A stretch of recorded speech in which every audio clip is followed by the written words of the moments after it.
Kalau ada orang yang nganggur, kebanyakan dari kita biasanya mikirnya, lu kurang kerja keras nih, lu kurang berusaha nih, lu kurang bersyukur nih, lu pilih-pilih kerjaan gitu ya. Gue kan selama ini jadi peneliti pendidikan ya, Gue tuh kan ngeliatin data-data tentang misalnya contoh, gue melihat betapa learning agility anak orang Indonesia itu sangat-sangat jongkok, tapi itu semua di data.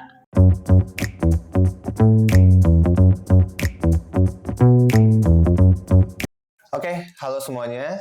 Selamat datang di podcast kita kali ini bersama gua Danang, dan kita bakal bahas satu topik atau isu yang cukup jadi perdebatan ya di sosmed dan di para netizen belakangan hari ini, yaitu tentang pengangguran gitu. Sebenarnya pengangguran itu beneran karena kurang kerja keras atau ada faktor-faktor lain juga yang berpengaruh terhadap itu. Dan di sini kita udah kedatangan tamu spesial pada hari ini, yaitu ada Rasti. Oke, halo Rasti. Gimana kabar lu? Oke lah, at least gue gak nganggur. Walaupun kita bakal ngomongin soal pengangguran, ya.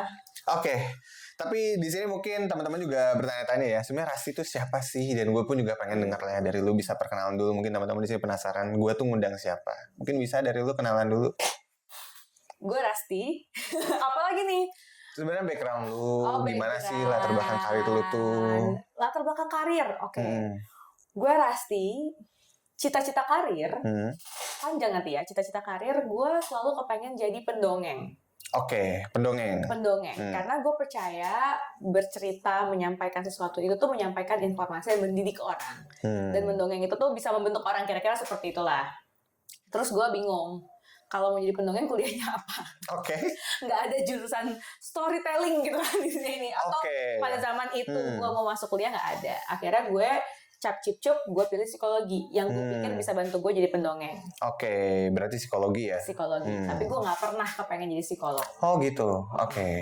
Terus habis itu belajar mengenai psikologi, banyak ngomongin tentang bagaimana manusia belajar, berkembang, bagaimana proses otak manusia, yang membuat gue menjadi sangat tertarik dengan dunia pendidikan. Akhirnya bergantilah tuh arah karir gue dari pendongeng ke peduli terhadap dunia pendidikan. Nah, mungkin berawal dari situ kali ya, gue mengawali karir gue sebagai seorang learning designer atau intervention designer di sebuah HR consultant. Tapi habis itu gue agak nggak cocok, nggak merasa kurang nih passion gue pendidikan tuh di kacamata gue tuh bantuin anak-anak SD kayak gitu ya. Akhirnya gue pivot menjadi seorang researcher di bidang pendidikan. Well, at least itu karir yang paling panjang ya. Gue berpindah dari satu institusi ke institusi lain sebagai seorang peneliti pendidikan. Dan banyak ngurusin sistem pendidikan, kebijakan pendidikan, political economy di balik pendidikan, ngomonginnya tentang perubahan-perubahan yang sifatnya agak makro tapi isunya pendidikan. Sampai pada suatu hari terjadilah pandemi. Oke. Akhirnya gue melarikan diri ke Bali. Oke. Di Bali, ini jadi panjang ya ceritanya ya. Ini jadi cerita tentang pengalaman hidup ya. Oke. Di Bali.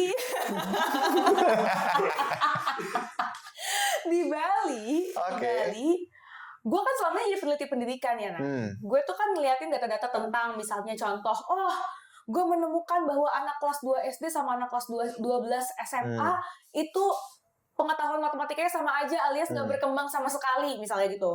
Gue melihat betapa learning agility anak orang Indonesia itu sangat-sangat jongkok. Tapi itu semua di data.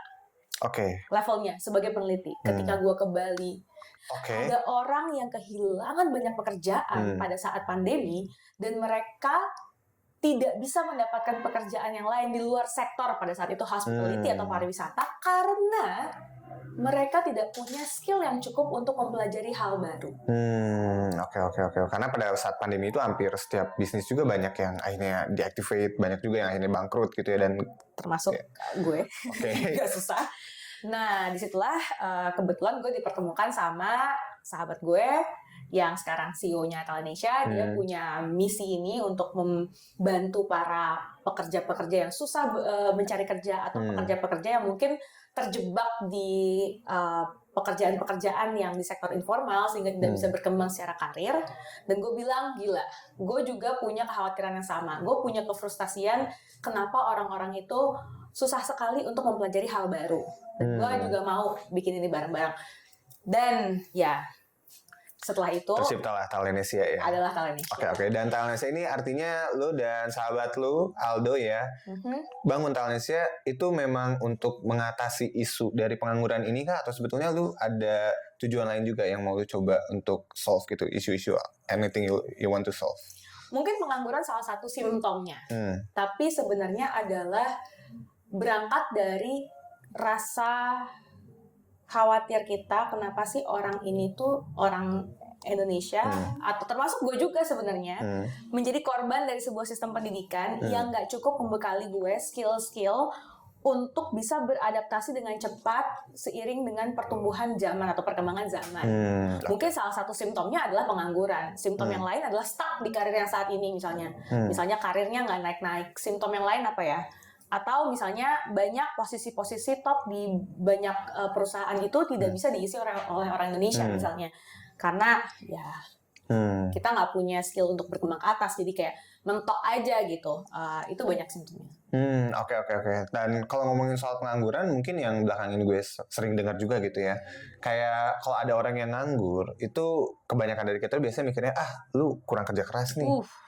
Lu kurang berusaha nih, lu kurang bersyukur nih, lu pilih-pilih kerjaan gitu ya.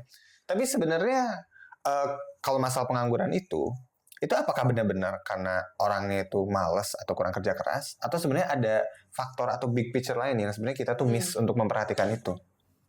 Mungkin kita masuknya dari definisi kata malas dulu kali ya. Malas tuh apa sih? Malas tuh apa menurut lo? Malas itu ketika kita tidak mengerjakan, kalau menurut gue ya, apa yang seharusnya kita kerjain gitu. Kayak misalnya tugas yang kita sudah ditugaskan, terus kita tidak kerjakan, yaitu malas gitu. Kalau gue sih definisinya kayak gitu ya, sesimpel itu. Misalnya kalau dalam konteksnya melamar kerja, berarti kalau nggak memasukkan CV, nggak melakukan kegiatan melamar kerja, nggak meningkatkan diri gitu ya, itu definisinya malas. Nah, pertanyaannya adalah, bagaimana jika lo nggak melamar CV atau nggak edit CV lo, atau lo nggak melamar kerja ke tempat-tempat yang menurut orang lain harusnya lo masukin tuh lamaran lo ke situ, karena lo nggak tahu gimana caranya bikin CV, karena lo nggak tahu kalau mau ngelamar tuh ngelamar gimana, caranya gimana, lo nggak punya informasi tentang job marketplace, lo nggak punya informasi tentang bagaimana sih memulai karir, masih males nggak jadinya? Kalau menurut gue sih itu bukan malas ya, malah nggak tahu sih ya maksudnya. Exactly. Itu yang nggak tahu maksudnya gimana kita mau ngelakuin juga kalau kita nggak tahu kan gitu. Kalau gue sih itu lebih nggak tahu ya dibanding malas ya. Atau mungkin lo tahu tapi lo punya ketakutan yang sangat besar. Contoh misalnya lo mau berenang, terus lo nggak nyebur padahal sebenarnya lo tahu berenang itu sehat dan lain sebagainya. Tapi lo takut karena lo nggak pernah ada yang ngasih tahu caranya berenang, meskipun di depan mata gitu informasi tentang berenang dan segala macam lo tahu.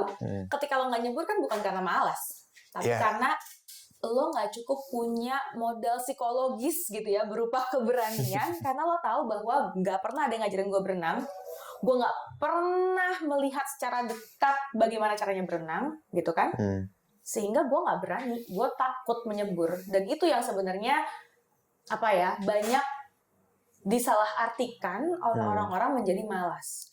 Oke. Jadi sebetulnya yang disebut orang-orang malas, jadi ketika tidak melakukan itu mungkin bukan karena tidak melakukan. Bisa jadi. Karena nggak tahu, atau mungkin juga takut gitu ya. Tapi sebetulnya untuk hal-hal yang related sama mereka nggak tahu, atau mungkin ibaratnya mereka itu takut gitu ya sebetulnya. Itu apakah sebenarnya kita bisa menyalahkan mereka gitu ya, karena mereka itu nggak tahu soal hal itu? Karena ya basicnya juga mereka tidak berusaha untuk mencari tahu. Atau tapi dari lu, pendapatnya dari lu sendiri gimana? Ini sebenarnya gue jadi reflect balik ya ke zaman gue dulu ya. Gue jadi malu ngomongnya. Jadi waktu gue dulu tanya misalnya ya, misalnya gue keterima di sebuah perusahaan misalnya multinasional, oke banget. Terus habis itu orang nanya, kak gitu, gimana sih caranya bisa keterima di perusahaan itu gitu, atau bisa dapat karir itu? Terus gue yang dengan sangat ignorantnya gue bingung gitu ya, gue bilang kayak, ya apply aja. Karena itu yang gue lakukan, ya gue apply aja, terus nanti lo akan keterima, ya nanti lo apply aja perusahaan kayak gitu juga lo keterima gitu kan. Terus habis itu taunya dari mana ada lowongannya dengan sangat mudah, gue akan bilang ya Google aja sih. Ya kan, sama kayak tadi juga, ketika lo nggak punya informasi dan lo nggak mencari tahu, lo bisa dibilang malas gak sih? Kira-kira kan gitu kan. Kalau gue yang dulu nih ya, gue akan jawab, ya lo orang semua tinggal Google, orang semua tinggal apply. Tapi gue baru sadar bahwa ketika gue berbicara seperti itu gue sangat tidak sensitif secara sosial dan sangat tidak empatik. Karena gue baru sadar bahwa tidak semua orang lahir dengan situasi yang sama kayak kita atau kayak gue dalam kasus ini. Mungkin gue akan ngerasa, gue akan bilang kayak gini ya, gue akan bilang kayak orang tua gue nggak pernah ngasih tahu gue kok dari mana gue bisa mencari informasi atau gue nyari lowongan pekerjaan itu. Gue nggak punya ordal kok di tempat kerjanya dan sebagainya. Dan gue akan bilang itu karena gue berusaha, karena gue rajin, karena gue mencari informasi, gue eksploratif dan sebagainya. Tapi pernah nggak gue sadar bahwa skill gue atau kebiasaan gue atau perilaku otomatis gue ketika gue nggak tahu mencari tahu, itu adalah sesuatu yang dibangun karena misalnya sejak kecil di rumah gue ada buku cerita, buku bacaan. Sehingga atau ada ensiklopedia di lemari buku rumah gue, di perpustakaan rumah gue. Sehingga ketika gue nggak tahu, gue dibiasakan seumur gue hidup dan berkembang untuk mencari di ensiklopedia misalnya.